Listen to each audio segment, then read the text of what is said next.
Hello everyone, स्वागत करता हूं आपका आपके अपने यूट्यूब चैनल ऑनलाइन आचार्य पर। लास्ट लेक्चर में हमने दो चीज़ें देखी थी, क्वेश्चंस एंड आंसर। क्वेश्चन में हमने ट्रायल बैलेंस के बारे में देखा था और एडजस्टमेंट के बारे में भी देखा था, जिसमें से मैंने ट्रायल बैलेंस आपको डिटेल में एक्सप्लेन कर दिया था। और आंसर्स में मैंने आपको क्या बताया था, हमें फॉर्मेट्स कुछ क्रिएट करने पड़ेंगे, जिसमें से trading account, profit and loss account and balance sheet. ये क्लियर है। अब ये भी हम लोग को क्या करना है, एक्सप्लेन करना है, आपको समझाना है, जिसमें से ट्रायल बैलेंस कंप्लीट हो गया। एडजस्टमेंट हम अलग से लेक्चर में देखेंगे। आज हम लोग बात करते हैं ट्रेडिंग अकाउंट में। तो हमारा हर एक लेक्चर प्रीवियस लेक्चर से कनेक्टेड है। अगर आपने अभी तक प्रीवियस वीडियोस नहीं देखा है तो उसे जरूर देख लीजिए, जिससे आपको ये चैप्टर समझने में और भी आसानी होगी। इस लेक्चर में हम फाइनल अकाउंट के फॉर्मेट के बारे में बात करने वाले हैं, जिसमें से आज के लेक्चर में हम अपने फर्स्ट फॉर्मेट ट्रेडिंग अकाउंट के बारे में देखते हैं। ट्रेडिंग अकाउंट, तो सबसे पहले हम ये जान लेते हैं कि ट्रेडिंग अकाउंट होता क्या है और हम इसे क्यों बनाते हैं, इसमें रिकॉर्ड क्या करते हैं।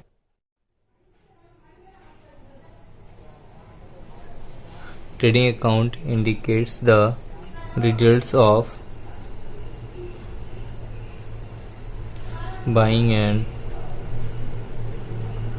Selling of goods while preparing this account। ये क्लियर है आपका। तो ट्रेडिंग अकाउंट में हम लोग किस चीज़ों के बारे में एंट्रीज रिकॉर्ड करते हैं, buying and selling of goods. तो गुड्स से रिलेटेड हर एक चीज़ हम लोग कहाँ पे रिकॉर्ड करेंगे, ट्रेडिंग अकाउंट में। गुड्स से रिलेटेड कोई भी चीज़ रहेगी तो उसे कहाँ रिकॉर्ड करेंगे, ट्रेडिंग अकाउंट में। कितना गुड्स आया और कितना गुड्स गया, ऐसी बहुत सारी चीज़ें हम लोग को यहाँ पे रिकॉर्ड करनी पड़ेंगी। लास्ट लेक्चर में मैंने आपको बताया था कि इसमें किस चीज़ से रिलेटेड इंफॉर्मेशन मिलेगी हमको, direct expenses and direct income. तो ट्रेडिंग अकाउंट में हमें mostly direct expenses and direct income से रिलेटेड इंफॉर्मेशन मिलेगी। ये हमने लास्ट लेक्चर में ऑलरेडी देखा हुआ है। तो रॉ मटेरियल से लेके फिनिश गुड्स बनाने तक हमारा जो भी खर्चा या फायदा होगा वो हम कहाँ पे रिकॉर्ड करेंगे, ट्रेडिंग अकाउंट में रिकॉर्ड करते हैं। अब ट्रेडिंग अकाउंट बनाते क्यों हैं,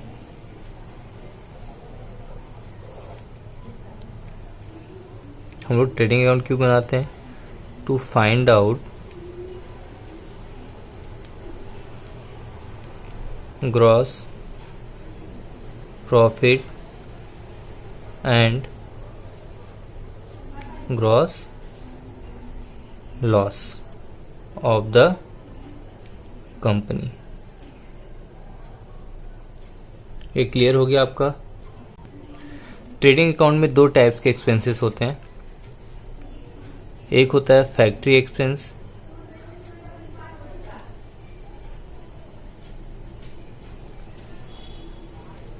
एंड सेकेंड क्या होता है हमारा, परचेस एक्सपेंसेस।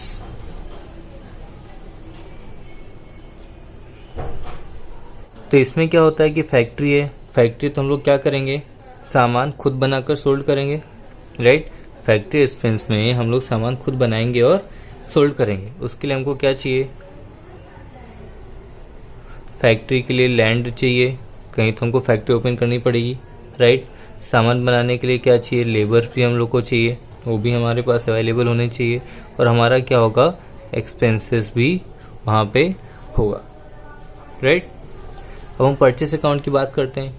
तो परचेस अकाउंट में क्या होता है, ऑलरेडी गुड्स बन गया है, हम लोग परचेस करते हैं किससे, होलसेलर से। कौन परचेस करता है, रिटेलर, राइट। तो यहाँ पे क्या होता है, हमारे पास ऑलरेडी बना बनाया गुड्स है, वो मार्केट में क्या करेंगे, सोल्ड करेंगे। तो उसके लिए हमारा क्या खर्चा जाएगा, ट्रांसपोर्ट हम लोग यूज करेंगे सामान को यहाँ से वहाँ लाने के लिए। अगर हम फॉरेन कंट्री से मंगा रहे हैं तो हम उसे क्या करेंगे, इंपोर्ट करेंगे। वहाँ पे हमको क्या भी पे करना पड़ेगा, डॉक चार्जेस, इंपोर्ट ड्यूटी पे करनी पड़ेगी, राइट। तो यहाँ पे चाहे वो हमारा फैक्ट्री एक्सपेंस या परचेज एक्सपेंस, हम लोग को किस में लिखना है, ट्रेडिंग अकाउंट में लिखना ही लिखना है। तो क्लियर हो गया आपका, ट्रेडिंग अकाउंट के जो भी एक्सपेंसेस होते हैं वो फैक्ट्री एक्सपेंस और परचेस एक्सपेंस में डिवाइड होते हैं। फैक्ट्री में क्या होता है कि हम लोग गुड्स खुद प्रोड्यूस करेंगे और फिर मार्केट में सोल्ड करेंगे, लेकिन परचेस में क्या होता है कि हम लोग एज इट इज गुड्स और जो ऑलरेडी मार्केट में बना हुआ है वो परचेस करेंगे और फिर इसको सोल्ड करेंगे। This is the format of trading account, ये मैंने ऑलरेडी बना के रखा हुआ है। ट्रेडिंग अकाउंट के दो साइड्स होते हैं, एक डेबिट साइड है और दूसरा क्रेडिट साइड है। जो लेफ्ट साइड में उसे हम डेबिट साइड बोलेंगे, जो राइट साइड में उसे हम लोग क्रेडिट साइड बोलेंगे। डेबिट साइड में हम कुछ भी स्टार्ट करेंगे तो उसे 2 से स्टार्ट करेंगे। यहाँ पे देखिए हर एक में 2 2 2 लिखा हुआ है। तो डेबिट साइड के आइटम्स में हम कुछ भी लिखेंगे, कुछ भी स्टार्ट करेंगे तो किससे स्टार्ट करेंगे, 2 से। क्रेडिट साइड हम लोग किससे स्टार्ट करेंगे, बाय से स्टार्ट करेंगे। ये क्लियर है आपका। अगर हम अमाउंट में देखेंगे तो यहाँ 2 कॉलम बने हुए हैं, एक इनर कॉलम है और दूसरा आउटर कॉलम है। सेम क्रेडिट साइड में भी बना हुआ है, 2 कॉलम्स बने हुए हैं अमाउंट के। तो जो पहला कॉलम है वो इनर कॉलम है और जो दूसरा कॉलम है वो आउटर कॉलम है। अब यहाँ पे 2 कॉलम्स क्यों बने हुए हैं, अगर हमें कुछ प्लस या माइनस करना होगा किसी भी आइटम्स में, हम लोग यहाँ पे जितनी भी लिस्ट हमने लिखी है, अगर हमें यहाँ पे कुछ भी प्लस या माइनस करना होगा तो उसे कहाँ पे करेंगे, इनर कॉलम में करेंगे। और जिसके अमाउंट में हमें कुछ भी नहीं करना है वो डायरेक्टली आउटर कॉलम में ट्रांसफर हो जाएगा। यहाँ पे सबसे पहले क्या लिखा हुआ है, ओपनिंग स्टॉक। तो हम सबसे पहले लिखते हैं opening stock. Opening stock means the value of goods available for the sale in the beginning of an accounting period. Accounting period मतलब फाइनेंशियल ईयर होता है जो 31 मार्च को एंड होता है और 1 अप्रैल को स्टार्ट होता है, मतलब टोटल 12 महीने का टाइम ड्यूरेशन होता है। ये क्लियर हो गया आपका। जो गुड्स 31 मार्च को बचा होगा वही ट्रांसफर होगा 1 अप्रैल को, इसलिए हम ओपनिंग स्टॉक सबसे पहले लिखेंगे। उसके बाद जो भी हम लोग बाय या सेल करेंगे उसकी एंट्रीज हम लोग यहाँ पे रिकॉर्ड करेंगे। अपना फाइनेंशियल ईयर कभी स्टार्ट होता है 1 अप्रैल, एंड कभी होता है 31 मार्च। तो हमारा जो फाइनेंशियल ईयर 1 अप्रैल को स्टार्ट हुआ है, एंड कभी हो रहा है 31 मार्च। इसका ये मतलब तो नहीं कि हमारा बिजनेस बंद हो गया या बिजनेस एंड हो गया। हमारा फिर से फाइनेंशियल ईयर कभी स्टार्ट होगा 1 अप्रैल को। ये क्लियर है। तो यहाँ पे जो गुड्स बचा रहेगा वो कहाँ पे ट्रांसफर हो जाएगा, 1 अप्रैल। तो जो नेक्स्ट फाइनेंशियल ईयर आएगा 1 अप्रैल, वो इसके लिए क्या रहेगा, ओपनिंग स्टॉक। तो हम लोग क्या लिखेंगे, ओपनिंग स्टॉक सबसे पहले लिखेंगे। उसके बाद जो भी हमारा परचेस या सेल्स होगा उसकी एंट्री हम लोग बाद में रिकॉर्ड करते जाएंगे। नेक्स्ट हमारा क्या दिया हुआ है, परचेस। आप देख सकते हैं कि हमने परचेस को कहाँ लिखा हुआ है, इनर कॉलम में। परचेस का अमाउंट हम लोग कहाँ पे लिखेंगे, इनर कॉलम में लिखेंगे, क्योंकि हम जो खरीदते हैं उसमें से कुछ गुड्स खराब हो सकता है, राइट। या फिर हमने ऑर्डर कुछ और किया है और कुछ दूसरा सामान आ गया है, या फिर उसका साइज छोटा बड़ा हो सकता है। मतलब हमने जैसा स्पेसिफिकेशन दिया था वैसा गुड्स बन के रेडी नहीं हुआ है। तो हम लोग क्या करेंगे, उसमें से कुछ गुड्स या पूरा का पूरा गुड्स रिटर्न कर देंगे। ये क्लियर है। तो रिटर्न करेंगे तो कहाँ लिखेंगे, हमने जो परचेस किया हुआ है उसमें से रिटर्न माइनस कर देंगे। फॉर एग्जाम्पल हमने 1,70,000 का गुड्स परचेस किया, क्लियर है। अब 170 का जो हमने गुड्स परचेस किया उसमें से 20,000 का गुड्स हमने रिटर्न कर दिया। कितने का गुड्स हमने रिटर्न किया है, 20,000 का। तो हम जब इसमें से माइनस करेंगे तो हमारे पास कितना बचेगा, 1,50,000 का गुड्स हमारे पास बचेगा। तो माइनस करने के बाद आउटर कॉलम में जो आएगा उसे हम लोग क्या बोलेंगे, नेट परचेस। क्लियर हो गया आपका ये। नेक्स्ट हम लोग को क्या दिया है, कैरेज इनवर्ड।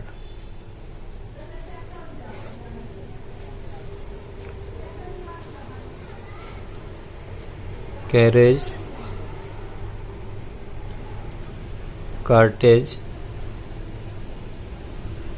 फ्रेट। इन तीनों का मतलब क्या होता है? सेम। मैं आप पे हिंदी में लिख देता हूं।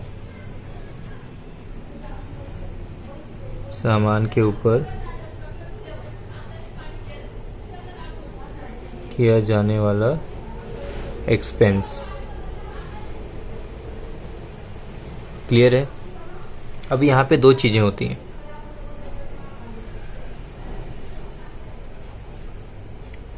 In and out. अभी जब सामान आएगा, गुड्स जो भी हमारे पास आएगा या फिर गुड्स हमारे पास से जाएगा, राइट? तो जब गुड्स हमारे पास आएगा, हम कुछ परचेस करेंगे या लेके आएंगे, तो उसमें भी हम लोग को क्या पे करना पड़ेगा? एक्सपेंस होगा, ट्रेवलिंग चार्जेस वगैरह देना पड़ेगा। तो हम लोग कहाँ पे लिखेंगे? ट्रेडिंग अकाउंट में। गुड्स आएगा, यहाँ पे दो चीजें होती हैं, इन एंड आउट। हमारे पास क्या होगा? गुड्स आएगा और गुड्स जाएगा भी। तो गुड्स लाने में भी हमारा कुछ ना कुछ खर्चा होगा, और जब गुड्स भेजेंगे तो भी हमारा कुछ ना कुछ खर्चा होगा। तो जब इन दिया रहेगा कैरेज इनवर्ड, तो हमारा क्या होगा? ट्रेडिंग अकाउंट में लिखा जाएगा। और जब कैरेज आउटवर्ड दिया रहेगा तो हमारे पास से गुड्स जा रहा है, ये हम लोग कहाँ पे लिखेंगे? प्रॉफिट एंड लॉस अकाउंट में लिखेंगे। क्लियर है? तो यहाँ पे दो चीजें ध्यान रखना। कैरेज इनवर्ड दिया हुआ है तो हम लोग कहाँ पे लिखेंगे? Trading account. कैरेज आउटवर्ड दिया हुआ है तो हम लोग कहाँ पे लिखेंगे? Profit and loss account. इसके लिए भी सेम रूल एप्लीकेबल है। यहाँ पे एक और चीज बता देता हूं मैं आपको। अगर क्वेश्चन में सिर्फ कैरेज दिया हुआ है, ना ही इनवर्ड है और ना ही आउटवर्ड है, दोनों इंफॉर्मेशन अपने को नहीं दिया है, तो हम उसे क्या कंसीडर करेंगे? कैरेज इनवर्ड ही कंसीडर किया जाएगा। ये क्लियर हो गया आपका? यहाँ पे हमारा ओपनिंग स्टॉक हो गया है, परचेस हो गया, रिटर्न हो गया, कैरेज इनवर्ट हो गया, फ्रेट हो गया।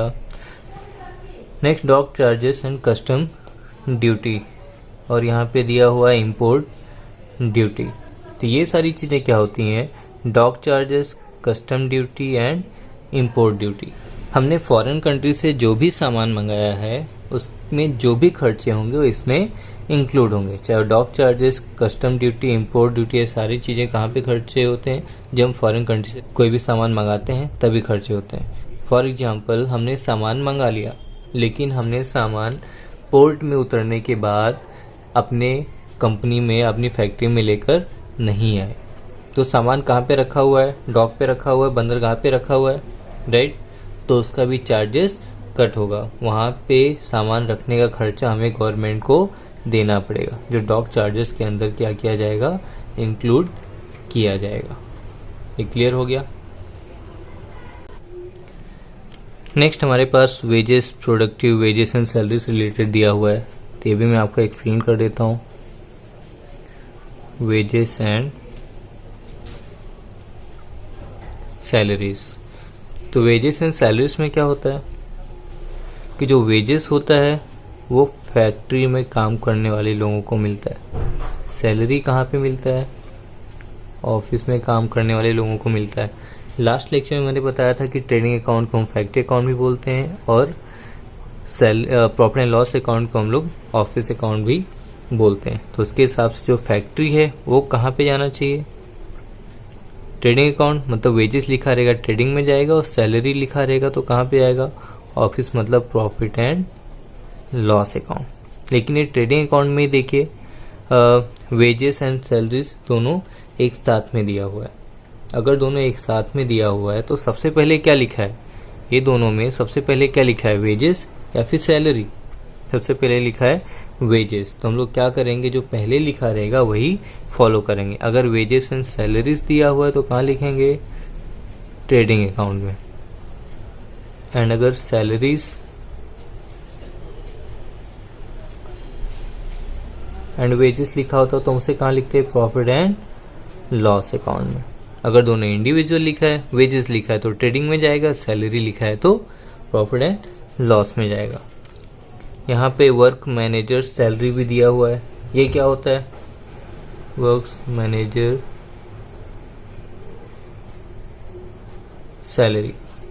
अभी यहाँ पे देखिए सैलरी लिखा हुआ है, इसका मतलब ये होता है कि ये कहाँ पे लिखा जाना चाहिए था, प्रॉफिट एंड लॉस अकाउंट में, लेकिन लिखा कहाँ पे है, work manager salary trading account में मेंशन किया हुआ है, राइट।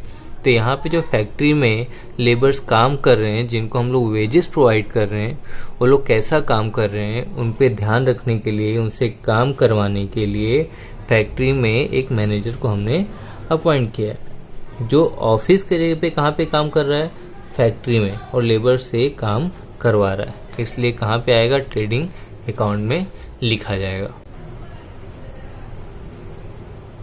नेक्स्ट हमारे पास coal, coke, gas, motive power, oil, water and grease वगैरह दिया हुआ है।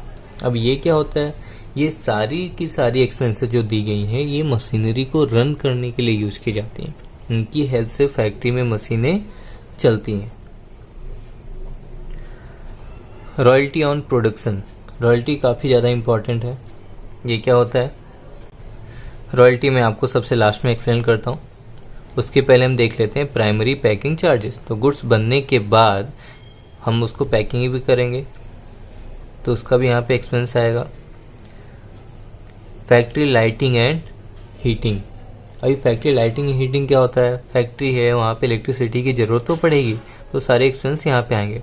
फैक्ट्री रेंट एंड रेट्स, हमने जो फैक्ट्री लिया हुआ है वो हमारी खुद की ज़मीन थोड़ी ना, उसके लिए रेंट पे कर रहे हैं, रेट्स पे कर रहे हैं, जो भी एक्सपेंसेस है उससे रिलेटेड हम लोग को लैंड लॉर्ड को पे करना पड़ेगा। फैक्ट्री इंश्योरेंस, फैक्ट्री में हमारे पास बहुत सारे सामान रहते हैं, मशीनरी रहती है, तो उनके सेफ्टी के लिए हमें क्या करना पड़ेगा, इंश्योरेंस करवा के रखना पड़ेगा।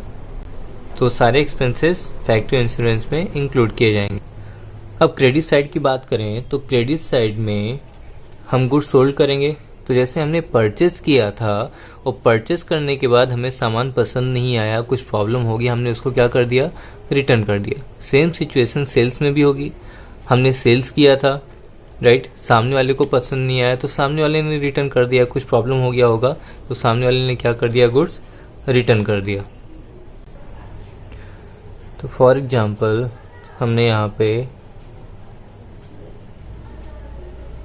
2,30,000 का गुड्स सोल्ड किया, जिसमें से रिटर्न कितना आ गया, 30,000। तो 2 लाख हमारा क्या हो गया, नेट सेल्स हो गया। यहाँ पे आप लोग ध्यान दीजिए, एक परचेस PR लिखा हुआ और SR लिखा हुआ है। PR मतलब परचेस रिटर्न होता है और SR मतलब सेल्स रिटर्न होता है। परचेस रिटर्न मतलब क्या होता है, मैंने बताया आपको, जब हम सामान खरीदेंगे, सामान नहीं पसंद आएगा या फिर सामान में कुछ प्रॉब्लम होगी तो हम उसको रिटर्न कर देंगे, तो सामान कहाँ पे आएगा, बाहर जाएगा, रिटर्न आउटवर्ड, तो उसे हम लोग क्या बोलते हैं, परचेस रिटर्न भी बोलते हैं। यहाँ पे हमने क्या किया है, गुड्स सोल्ड किया है, सामने वाले को पसंद नहीं आएगा, कुछ प्रॉब्लम हो तो हमको रिटर्न कर देगा, तो हमारे पास सामान आएगा, उसे हम क्या बोलेंगे, रिटर्न इनवर्ड। यहाँ पे रिटर्न इनवर्ड आएगा, जिसे सेल्स रिटर्न भी बोलते हैं। यहाँ पे देखिए, goods lost by fire, lost by theft, तो फायर की वजह से हमारा नुकसान हुआ, चोरी हो गई। Goods lost in accident, accident हो गया, जहाँ पे हमारा अलग अलग एग्जांपल्स दिया हुआ है। Goods distributed as free sample, मतलब हमने गुड्स फ्री में डिस्ट्रीब्यूट कर दिया है। जैसे अलग अलग क्लासेस वाले आपको स्केल्स वगैरह देके आते हैं, जिन पे उनके क्लासेस की पूरी डिटेल दी होती है, तो आपको फ्री ऑफ कॉस्ट देते हैं वो लोग, उसका चार्जेस नहीं लेते हैं। तो ये क्या होता है, एक एडवर्टाइजमेंट पर्पस के लिए होता है। Goods withdrawn bye partners, withdrawn मतलब कंपनी के किसी पार्टनर ने कंपनी से कुछ ना कुछ गुड्स विड्रॉ किया है, मतलब कंपनी से लेके गया हुआ है। वो सारी चीजें कहाँ पे लिखी जाएंगी, गुड्स विड्रॉन बाय पार्टनर्स में लिखी जाएंगी। Opening stock and closing stock मैंने आपको एक्सप्लेन किया हुआ था ऑलरेडी। जिस साल के क्लोजिंग में गुड्स बचेगा और अगले साल का क्या होगा, ओपनिंग होगा, और ये प्रोसेस कंटिन्यू चलता रहेगा। अब कुछ बाकी रह गया हमारे पास, हाँ, रॉयल्टी बाकी है हमारा।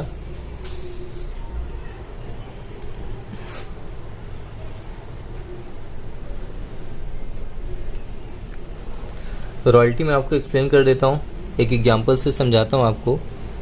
फॉर एग्जांपल, अभी जो कोरोना वायरस पूरी दुनिया में फैला हुआ है, तो पूरी दुनिया के साइंटिस्ट क्या कर रहे हैं, उसकी मेडिसिन ढूंढने में लगे हुए हैं। तो पूरी दुनिया के जो साइंटिस्ट हैं वो क्या कर रहे हैं, कोरोना वायरस की जो मेडिसिन है उसके लिए अलग अलग क्या कर रहे हैं, वो लोग रिसर्च एंड डेवलपमेंट कर रहे हैं। अभी वहाँ पे फॉर एग्जांपल अगर किसी साइंटिस्ट ने क्या किया, उसने कुछ ना कुछ रिसर्च करके वो कोरोना वायरस की दवा ढूंढ ली, उसने फॉर्मूला रेडी कर दिया। इसके बाद क्या रेडी हो गया, कोरोना वायरस का फॉर्मूला रेडी हो गया। अब उसने उस फॉर्मूले को क्या किया, किसी दवा बनाने वाली बड़ी कंपनी को दे दिया। अब ये कंपनी क्या करेगी, कंपनी उस दवा को लार्ज स्केल में प्रोड्यूस करेगी और पूरे वर्ल्ड को क्या करेगी, उस दवा को सप्लाई करेगी, राइट। इस कंपनी से पूरे वर्ल्ड को क्या जाएगा, दवा सप्लाई किया जाएगा। अब जो पूरे वर्ल्ड है इसको क्या करेंगे, जो भी गुड्स परचेस करेंगे, वो दवा को, मेडिसिन को परचेस करेंगे, फैक्ट्री को क्या देंगे, पैसे देंगे। अब वो पैसे जो फैक्ट्री को मिल रहे हैं वो क्या होगा, उसका इनकम होगा और उसका कुछ पार्ट किसको दिया जाएगा, इस साइंटिस्ट को दिया जाएगा। क्लियर है। तो उसे ही हम क्या बोलते हैं, रॉयल्टी बोलते हैं। अगर आप किसी बुक का एग्जांपल लें तो बुक पे क्या रहता है, जिसने बुक लिखा हुआ है उसका नाम दिया हुआ रहता है, राइट। तो जो ऑनर है उसने क्या किया हुआ है, अलग अलग पब्लिकेशंस को बुक प्रिंट करने के लिए दिया हुआ है। जो प्रिंट करेंगे मार्केट में सोल्ड होगा, तो जो बुक का पब्लिशर है, जो फैक्ट्री है, कंपनी है, उसको जो प्रॉफिट होगा उसमें से कुछ हिस्सा किसको मिलेगा, जिसने बुक लिखा हुआ है। तो जो उसको कुछ पार्ट मिलता है उसे हम लोग क्या बोलते हैं, रॉयल्टी बोलते हैं। तो ये पूरा क्लियर हो गया आपका। तो यहाँ पे हमारे पास डेबिट एंड क्रेडिट के सारे आइटम्स एक्सप्लेन कर दिया आपको। अब यहाँ पे देखिए लिखा हुआ है ग्रॉस प्रॉफिट एंड यहाँ पे लिखा है ग्रॉस लॉस। अब मैं यहाँ पर आपको gross profit and gross loss दोनों का एग्जांपल्स बता देता हूँ। सबसे पहले हम लोग ग्रॉस प्रॉफिट देखते हैं। ट्रेडिंग अकाउंट में दो साइड्स होते हैं, एक डेबिट साइड और एक क्रेडिट साइड। तो हमने क्या किया, जब हमने डेबिट साइड का टोटल किया तो हमारा टोटल आ रहा था 5 लाख। हमने क्रेडिट साइड का टोटल किया तो इसका कितना आ रहा था, 10 लाख। ज़्यादा कौन सा है, 5 या 10? 10 लाख ज़्यादा है, राइट। तो हम क्या करेंगे, अकाउंट यहाँ पे क्लोज करेंगे। जो 10 लाख से हम लोग दोनों साइड लिखेंगे।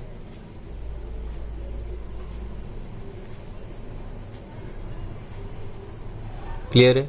अब दोनों में डिफरेंस कितना है, 5 लाख का डिफरेंस है। इस साइड कम आ रहा है 5 लाख, तो हम लोग यहाँ पे क्या लिखेंगे, 5 लाख लिखेंगे। तो हमारा क्या हो जाएगा, 2 gross profit close down. Clear है। अब नेक्स्ट हमारे पास क्या है, gross loss. Same format, trading account, एक डेबिट साइड दूसरा क्रेडिट साइड। हमने फिर से टोटल किया दोनों साइड। इस साइड का टोटल कितना आ रहा है, 10 लाख और इस साइड का टोटल कितना आ रहा है, 5 लाख। इस बार कौन सा ज्यादा है, डेबिट साइड ज्यादा है, तो हम लोग क्या करेंगे, 10 लाख लिखेंगे।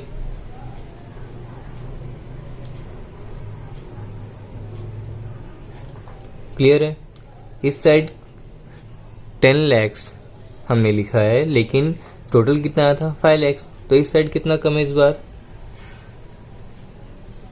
5 लाख हमारा कम है। तो हम लोग यहाँ पे क्या लिखेंगे, by gross loss close down. ये क्लियर है। तो ये हर एक पर्टिकुलर क्वेश्चन एंड आंसर के ऊपर डिपेंड करता है कि हमारा ग्रॉस प्रॉफिट हो रहा है या फिर ग्रॉस लॉस। जिस साइड डिफरेंस आएगा उस साइड हम लोग लिखेंगे, उसके अकॉर्डिंग हमारा gross profit and gross loss decide होगा। क्लियर है। तो लेक्चर यहीं पे एंड होता है। अगर ये लेक्चर आपको पसंद आया तो वीडियो को लाइक करना मत भूलिए, चैनल को सब्सक्राइब कर दीजिए और अपने दोस्तों को भी शेयर कीजिए और बेल आइकन तो जरूर प्रेस कर दीजिए, जिससे नेक्स्ट लेक्चर की अपडेट्स आपको तुरंत मिल जाए। मिलते हैं नेक्स्ट लेक्चर में, तब तक के लिए गुड बाय।